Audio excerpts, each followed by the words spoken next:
সাকিব আল হাসানকে নিয়ে কথা বললে কিন্তু একটা টপিকে কথা বলা যাবে না, টপিকটাকে সেট করতে হবে, আর্গুমেন্ট সেট করতে হবে, নইলে জীবনে কোনো মানুষ এই ঝগড়া থেকে বেরোতে পারবে না, খালি একটা ডিবেট থেকে যাবে। So MP Shakib Al Hasan, cricketer Shakib Al Hasan, মানুষ সাকিব আল হাসান, অ্যান্ড ফাইনালি যে আমাদের recently murderer Shakib Al Hasan.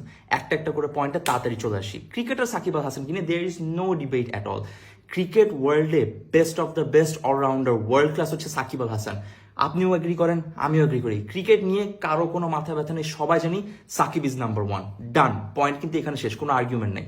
Second আর্গুমেন্টে আসি, এমপি সাকিব আল হাসান। যখন সাকিব আল হাসান একজন এমপি, পুরো বাংলাদেশ অর্থাৎ স্টেটের অথবা অফিসিয়ালি ডিক্লেয়ার্ড একজন মিনিস্টার অফ পার্লামেন্ট, তখন কিন্তু সাকিব আল হাসান শুধুমাত্র একজন ক্রিকেটার না, ওনার শোল্ডারে বাংলাদেশের অনেকগুলো লাখ লাখ মানুষের দায়িত্ববোধ থাকার কথা। পুরা বাংলাদেশের মানুষকে শুধু পাওয়ার দিয়ে কিন্তু জাস্টিফাই করা যাবে না। যখন আপনি একটা পজিশনে থাকেন তখন কিন্তু আপনার এমপ্যাথি, আপনার ডিসিশন মেকিং, আপনার রেসপন্সিবিলিটি অনেক কিছু থাকে। সো এমপি সাকিব আল হাসান কি নাম্বার ওয়ান?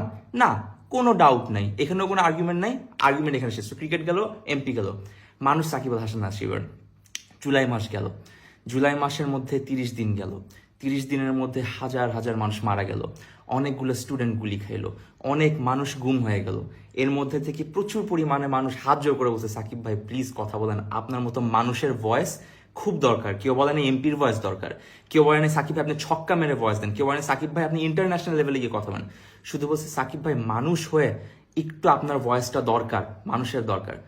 মানুষ সাকিব আল হাসান কি 100-তে 100? মেবি না, এটা আপনাদের কাছে আমি রেখে দিলাম। আর্গুমেন্ট এখানে শেষ। এরপর আসে হচ্ছে মার্ডারার সাকিব আল হাসানে।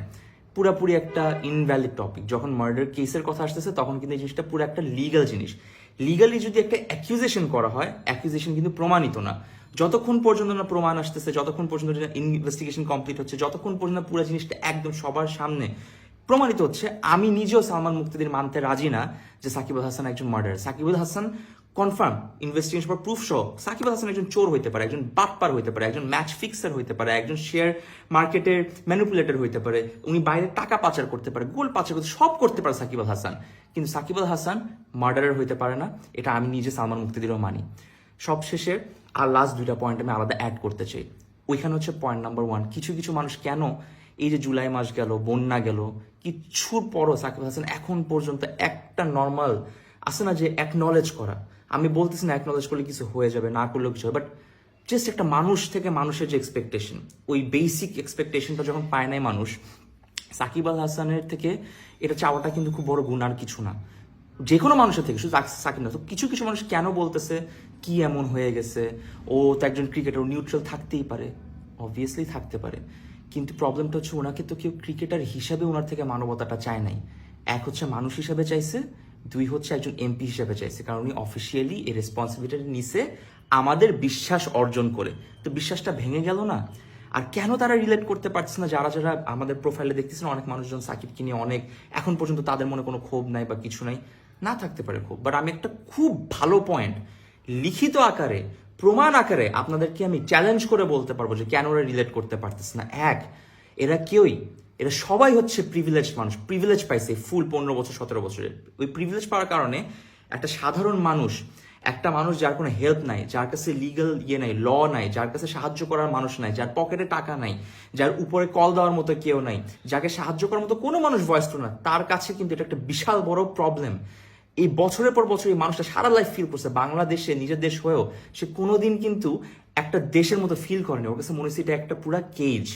দ্বিতীয় হচ্ছে, আমি যেরকম, আমারও কিন্তু পার্সোনালি কোনো কিছু এফেক্টেড হয়নি, বাট মানুষ হিসেবে আমার কাছে বারবার মনে হয়েছে, আচ্ছা ওই জানলার বাচ্চাটা তো আমার মেয়ে হইতে পারতো, ওই স্টুডেন্টটা আমার ভাই হইতে পারতো, রাস্তায় লাশটা আমার হইতে পারতো।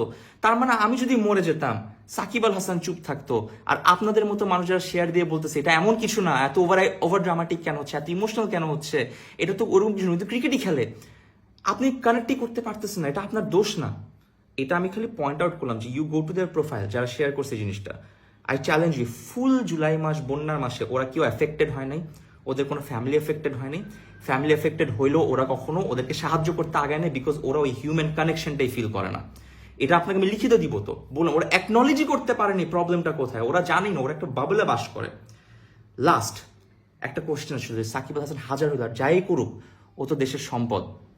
এই আর্গুমেন্টটা আমি আপনাদের উপর রাখলাম, আমি কোনো আর্গুমেন্টটা যাবো না, একটা ছোট জিনিস দিয়ে শেষ করতে চাই।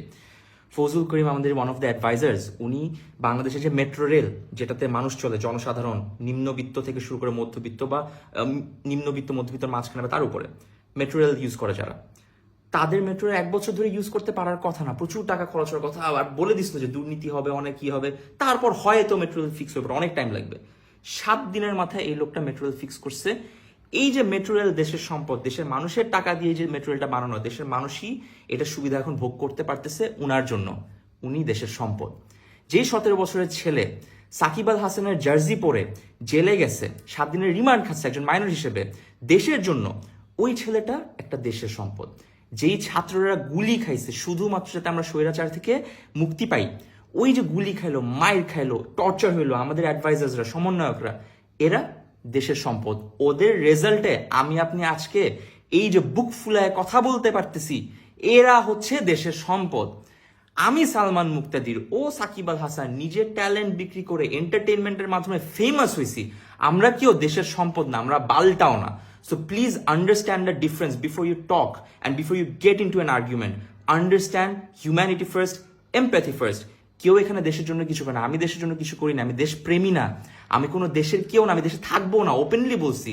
স্টিল একটা দেশপ্রেমী না হয়ে যদি আমি এত কথা বলতে পারি, এতগুলো ছেলে মেয়ে, ইয়াং ছেলে মেয়ে যদি আসতে পারে, পাওয়ার হাতে নিয়ে, টাকা হাতে নিয়ে, দেশকে ভালোবেসে জাতীয় সঙ্গীত গিয়ে প্রত্যেকদিন ওপেনিং করার আগে যে মানুষগুলো বলছে আমি দেশের মানুষের জন্য কাজ করতে চাই, আমি এমপি হইতে চাই, definitely he is bound to be answerable to Bangladesh.